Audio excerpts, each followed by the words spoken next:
Welcome to FreeMMOStation. My name is Skylant, and today we're going to play a new capture and mounting pet taming MMORPG called Riders of Icarus. FreeMMOStation.com.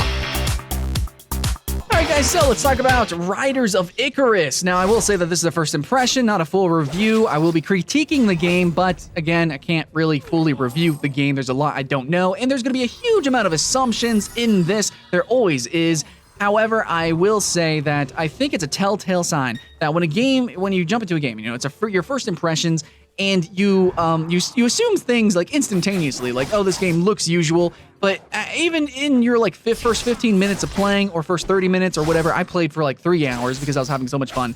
It's really cool to see your expectations instantaneously being broken up and smashed and crushed, okay? So yeah, Riders of Icarus, I definitely am impressed. My first impressions are impressed, okay? So let's talk about some things in the game. We can't talk about everything like the end game, the rating, the PvP. There will be PvP, and the end game is probably going to be epic. I will say the game is probably focused on the end game content, very similar to how Terra is. I do think that the PvP is probably going to be amazing, actually, with the combat system in this game.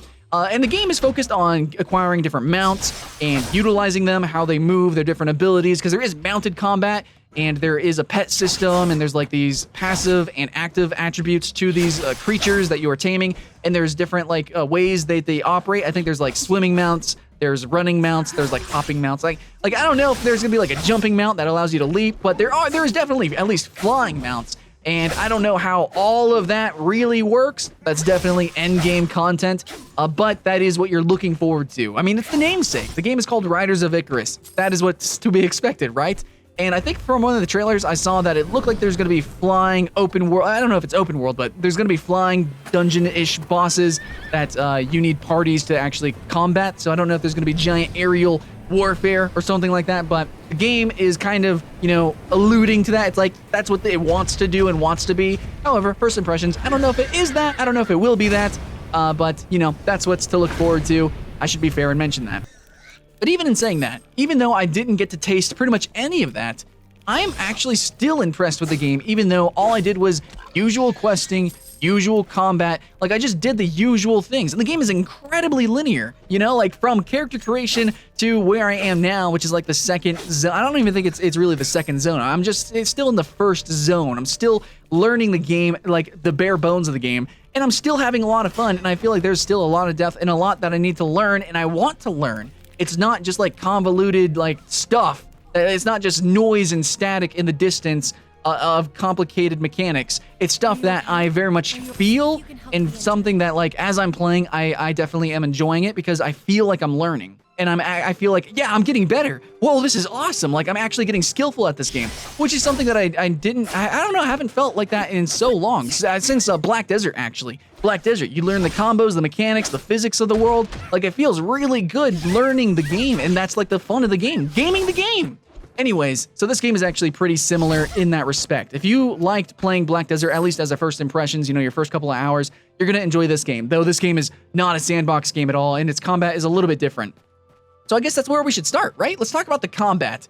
Okay, so Riders of Icarus does have mounted combat, but I didn't really get to do that, and I don't think as a new player you get to experience too much of that, because when you get mounts or you tame these creatures, they have to be leveled up, and then through leveling up, they get their different abilities. So at first, they're kind of just pets, they're kind of just mounts, but then you get different abilities. I think pretty quickly, because at level 5, I think all of them get their first combat ability. Other than that, I think they get like some buffs and stuff like that. So we won't really be talking about mounted combat, but we will be talking about the assassin and how the assassin operates, because I played the assassin pretty much only. I thought it would be a good test, you know, because when you do your character creator, you can actually see like a little image of what some of the abilities look like, you know, what the gameplay is going to look like. And the assassin was like jumping through the air, doing double jumps and like doing all sorts of crazy dashes, slicing and dicing.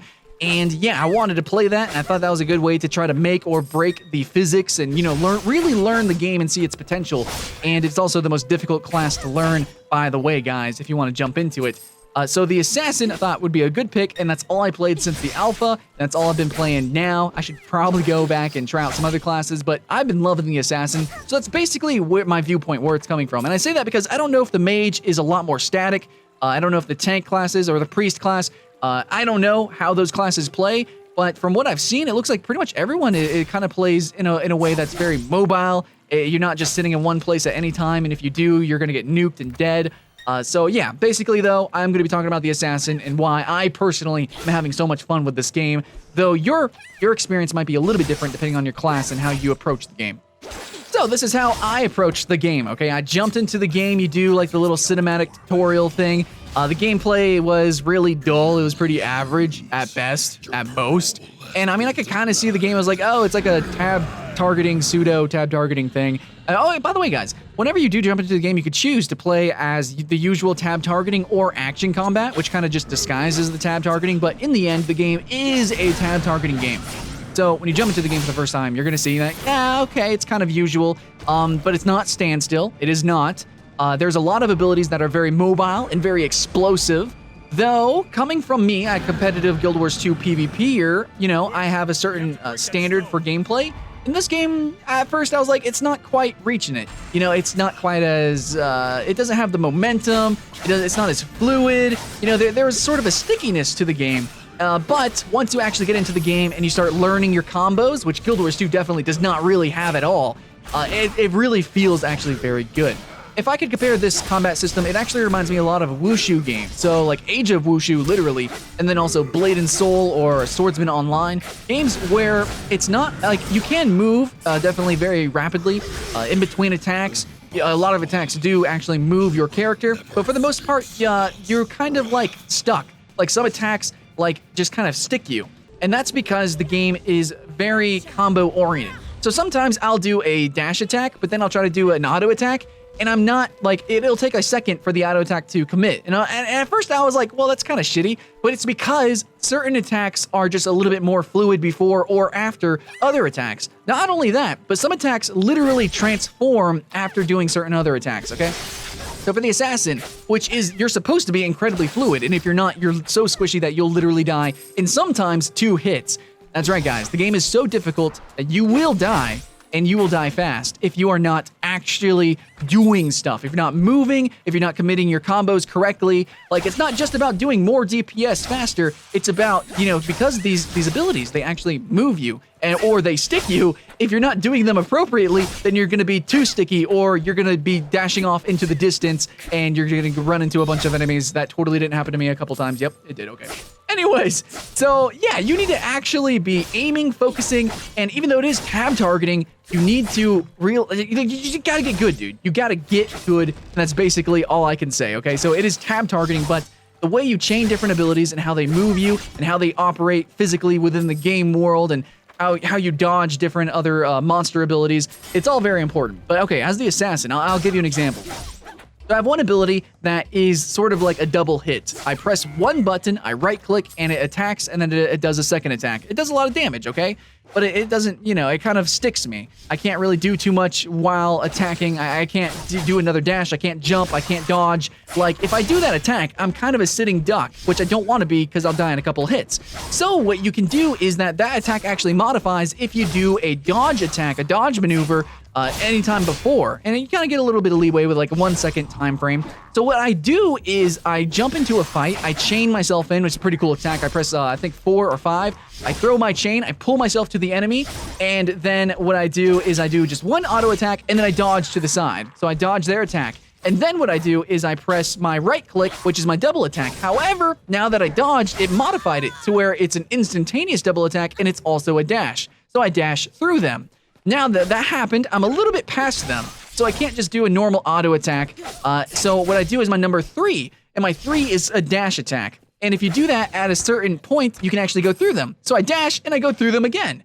And then I dodge their attack, because at this point, they probably refocused, and they're going to attack me. And sometimes I'll take some damage. If it's a normal auto attack, I will take damage. It's gonna hurt, it's gonna suck, but so there is definitely some checking with gear. You need to stay mobile, and if you are gonna do flurry of combos, you're not invincible, which is very much the case in games like Dragon Nest or Black Desert, or like if you just do or commit your combos perfectly, then nothing will touch you because you're just doing so much damage that you're CCing all over the place. This game's not like that, and normally that'd be a bad thing because it's not a physical game. In Dragon Nest, you can knock things in the air from auto attacks, and that's really cool, it's physical, and you can juggle people. But in this game, you know, at first glance, it seems like it's kind of simpler. And this is going to go for every mechanic in the game, but guys, I could probably talk for hours about this. But so at first glance, it seems like, okay, it's kind of simple. He's going to do an auto attack. It's an undodgeable auto attack. And it is dodgeable if you really try, but basically, yeah. Okay, at this point, an auto attack is going to come, and I can't dodge it. I will have to eat some damage. Of course, I'm going to do more damage, so I'm fine with that. But normally that would seem really bad, but that's kind of part of the game. It's part of the focus of the game. Like, it's give and take, and the fact that you can't CC everything just by doing combo, like just memorizing combos is not you getting good at the game, okay? So you have to actually play the game. You have to actually realize how much damage you can take, how much damage you can give, when to give and take, you know, stuff like that. So that's part of the game. It's the strategy and tactics instead of just mechanics, instead of just smashing buttons. So this is not a brawler. This is not like a fighting game. It's not a true action combat game. It's not. And I think it's actually better for that. Yes, it's a tab targeting game, but there's so much to it. Anyways, continuing on. At this point, he's either going to do an auto attack or he's going to do a big attack. If he's doing a big attack, then my combo will dodge because I'm just doing my dodge attacks. No, though, I don't have to just be doing my dodge attacks, but I tend to do that. Okay, so if he did a big attack, I'll dodge it. I'll have time to, you know, literally double jump out of the way or something. But anyways, he's going to do an auto attack. I'm going to take some damage, but it's okay because once he does that, then I'm just free to just continue. I can double jump, do my chain attack again, and dash through him, and then dash again, and dash and dash and dash. Slice and dice, and I can do that. I will take some damage. It's give and take, but which abilities, which damage you dodge is important, because you know you do have certain cooldowns. You can only dodge so much, so often. You can only use certain abilities, blah blah blah. Usual MMO stuff, but at the same time, even though like cooldowns are a usual MMO thing, the fact that it actually fucking matters in this game is really important. You know, like which move I use to combo really matters. If I decided not to dash and I decided to use a, I don't know, like my auto attack, or if I decided just to stand still to do a big damage attack, or maybe potentially do a CC attack, if they themselves were doing a really big attack and I didn't stop it with CC, or if I try to dash through and they did some big CC themselves and knock me down, then I'd die. So there's a lot of choice in this, and I've only had like 6 abilities, guys. And the game starts you out with like 4. And already, there's different combos you can do, there's different playstyles. You can, like I said with the Assassin, I can just do dodges and dashes attacks. I don't have to do my other standstill attacks. I don't have to do my other sort of like attacks that really put me out in the open. If I'm playing in a party, hell yeah, dude, I'm just going to DPS them down. But if I want to survive, I need to do my combos that move me so that I can continuously dodge. I just wanted to say that. Really wanted to talk about at least how I was playing with the Assassin. It might be true for every class. Maybe every class you can be potentially very mobile, or potentially you can stand still and just nuke things down. I don't know how other classes play. All I know is that the Assassin is hella mobile, and that is why I was really enjoying the game. Even though there's really not that many skill shots at all to be dodging. The monsters don't really skill shot ever, basically. There are different, like sometimes a monster might whirlwind or something and you have to back up, but for the most part, I didn't really see skill shots. But the way the game operates, it's almost like everything is a skill shot, kind of, in a way. It's really weird and kind of hard to describe. The only way I can describe it is that it's actually kind of similar to Dark Souls with the tracking spells, where the faster you're moving, then the harder the spell has to, like, the spell, it kind of curves. Like, everything does curve. Like an arrow doesn't shoot straight. It does kind of home in, but it doesn't perfectly home in. So if you're moving pretty quickly, you will dodge it, or like it'll miss. It won't track you, and it'll miss and fly off in the distance. That's kind of how the game works. So yeah, I mean, it's pretty cool. As an assassin, I have to sometimes dodge certain directions in order to evade the tracking. Like if I just dodge forward, like Guild Wars, I could just dodge forward. You know, even in Dark Souls, you can do that. In this game, if I were to dash forward, that arrow is gonna hit me right in the face, and it's gonna fucking suck. And there's actually a monster that shoots arrows, and it takes off half my health. But yeah, the game is really freaking difficult. Not just because the assassin's hard to learn, which it is, and learning the different survival combos was kind of, it took me a little bit to get used to. But I'm saying the game is hard generally because things hit hard, you don't have much health, and overall, you can potentially be flooded by enemies. Now, the aggro radius isn't realistic at all. It's not very big at all, so you can sneakity sneak. And sometimes you would find that it's necessary to sneak around, which is really cool, especially I think this is actually a really good way to segue into this, especially whenever you're trying to tame a creature, okay? Like, you need to be really strategic, really maybe more tactical about this shit, okay? So, say there is a wolf in the back that you want, there's a fucking wolf den, and you want the big wolf in the back. Well, whenever you try to mount this thing, which you have to go into a sneak stance and then jump on it, so for one, you have to either kill everything around it or sneak past them, and then once you do mount this creature, which you still have to sneak by and not get aggroed by, like, it's gonna buck around, it's gonna jump around, and other monsters are gonna come and attack you. So you have to be strategic about what creatures you attack and aggro, because the game is very hard. If you get attacked while trying to mount something, you're probably, maybe potentially gonna die. If you're just trying to clear everything out, you might aggro everything while you're clearing and then die. So it's really strategic, really thoughtful, and especially as the assassin, since you can't heal yourself. Yeah, there is a stamina bar that you have to mind as well, though I don't know how other classes operate, if they use mana or something. I'm gonna assume it's the stamina bar. But there is a lot to think about in the game, and I do like that. So even though it's not like Dragon Nest, where you can just run and gun and, you know, monsters are flying in the air, or even to the extent of something like Terra. You know, Terra is still a little bit more action-based. I would say that this game is somewhere in between, okay? It's somewhere in between where Terra is and somewhere where, like, Age of Wushu, which Age of Wushu is really like standstillish, but it's extremely tactical, you know, with its combos and its rock, paper, scissors abilities. It's somewhere in between these two games. So it basically has the tactics and strategy of Age of Wushu, which is super deep, really complicated game, but it still has, like, the game feel. It has, like, the physicality of Terra, and I'd say even more, man. It's ridiculous. You're all over the place, at least with the assassin. But then again, at first glance, you're not going to really see that. It just looks like a tab targeting system. However, I will say it is a little bit deeper. Of course, you know, there's still complaints. The monsters don't seem to have that many combos, but then again, a lot of MMOs don't. Almost every MMO I've ever seen, it's like creatures have an auto attack and then maybe one spell that they use. They don't have full combos. I haven't got to play with any bosses yet, so I don't know how they operate, but I'm going to assume it's actually very similar to Terra because of how this game has played out so far. This is a very linear, very theme park or roller coaster style MMO, so I'm expecting that the end game is basically the game. It is pretty cool though to level up. The leveling process is very fun, and like I said, the learning is so fucking cool. Like, actually learning this game is fun, but the end game is still, you know, the meat and taters of the title. So Riders of Icarus is still about riding these Icarian Goliaths. Because they're flying, and yeah, they're flying monsters and dragons and stuff. But no, anyways. That is the meat and taters. Mounting, guys, I guess we should probably talk about this. Mounting is pretty easy. Just sneak, jump on them, and there's like a little mini game. It's incredibly RNG based, so very Pokemon-esque. I don't know if there's any modifiers. I think there is actually modifiers. There's items you can use to help taming, but it's not anything complicated. Like, it's not like if there's a wolf, you have to feed it a specific kind of meat. I don't think it's anything like that. So, you know, that's kind of tragic. It's a very actually simple mini game. But like I said previously, you know, depending on what creature you want to tame, the areas that it's in is very dangerous. So just to get to the monster is kind of harsh. And some creatures you have to probably remount over and over and over again because of the RNG. And they can attack you once you fall off of them. So you have to be careful. You know, like, there is still a level of danger. There is, like, this fear that you will have as a player when going about it. It's not just, you know, flipping a coin. It's a little bit more complicated and definitely a little bit more dire if the coin doesn't land on the side that you want it to. So you got to think about it. You got to use your brain, risk, and even though, you know, there's a lot of RNG in the game, it's sort of like controlling the RNG or like gaming the RNG is kind of part of the game.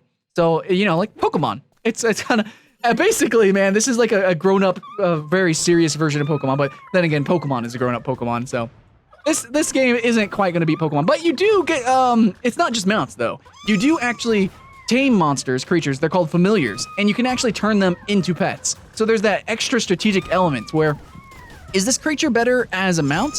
Or, you know, of course, there's the question, what creature should actually be my pet? What creature should be my mount? And then, like, if you have a certain playstyle, like, okay, I like, I'm an assassin, right? So I want lots of crits. So I might want to have a wolf as a mount, or I should have the wolf as a pet, because the pet, you know, you can still use the abilities and get the passive buffs. So I'll have the wolf howl, which gives me the crit, but then my mount should be a really, really fast mount, so I can get in there or get out really fast and be an assassin. So maybe if you are a tank, you still need to also get in fast so you can be the first one in, right? So you don't want to turtle as a mount because it's really slow. So you might want it as a pet, though, so you can still get the defensive bonuses, and then you can have a fast mount that you ride or fly or whatever. I'm just saying, that's, you know, part of the game. So there's pets, there's mounts. You do have to actually tame them. The taming is kind of fun. It's still, you know, it's kind of shallow in a way. It's a mini game, but it's, I think, more interesting than some other games. Now, this game does kind of parallel Dragon's Prophet in a way, but I think Riders of Icarus is definitely probably just the overall better version of Dragon's Prophet. Yeah, I think in every way, Dragon's Prophet, this is like Dragon's Prophet 2.0, maybe, in a way. I will say, Terra actually just implemented flying mounts, but this game is basically focused entirely on that fact, you know, like the flying, and it's kind of selling itself on that. It's called Riders of Icarus. So the game is literally like trying to shove that down our throats. I haven't really got to experience that too much. You kind of just get a little taste through a couple of quests. And overall, I'll just say this. The flying is probably, the way it's set up is kind of like World of Warcraft. It looks like it's real flying, like the animations and everything. And I will say, when you're actually mounted on something, there is some very interesting mechanics with how the mounts operate, depending on what kind of mount it is. Like, for instance, it's not going to be like Terra where you're instantly snapping back and forth. But then again, at the same time, Terra's flying is like literal gliding. Like if you dip down, you go faster. This game's not like that. Even though it might look like that, the flying doesn't, like, you don't go faster by diving, kind of. I think there might be there is a speed boost, but it's really more like World of Warcraft's flying, where it's sort of like floating, really. And I think that's probably the case because there is going to be really epic flying combat. So even though it's not as physical as Terra's flying, which is really funny coming from Terra's mount system, even though it's not like that, I think that it's like that because of the combat system and the mounted combat. And every class and every mount has like different abilities and stuff. So I'm really excited to get into that, but I did just want to give that another shout out that, yeah, there's a lot to the game that I haven't explored. And just seeing like I have 6 abilities, guys. And I've gushed like for 19 minutes already about the combat system. So with 6 abilities and the different combos and my experience, there's this linear leveling experience, which for every reason should be considered usual. I've actually had a lot of fun. So I do want to say that I cannot wait to bring that to mounted combat and then bring that to flying, dungeon, endgame raiding combat. I think it's going to be really freaking awesome. So thanks for watching, guys. My name is Skylent with FreeMMOStation. All this gameplay actually was taken while streaming. So yeah, I had a lot of fun, and I will continue to play this game actually. I think it's definitely one of the best, highest quality free-to-play games coming out there. And everyone on the stream was gushing over it too. They're like, "Oh my god, this game is so cool!" And yeah, it really is. So if you play this game, hopefully you can leave in the comments below why everyone else should play it. And I don't know, I pretty much told you everything that I know why you should play it. So thanks for watching, guys. Remember, just a first impression, not a full review, but overall, it's a pretty cool game. Hopefully you have fun playing, and I'll see you guys next time.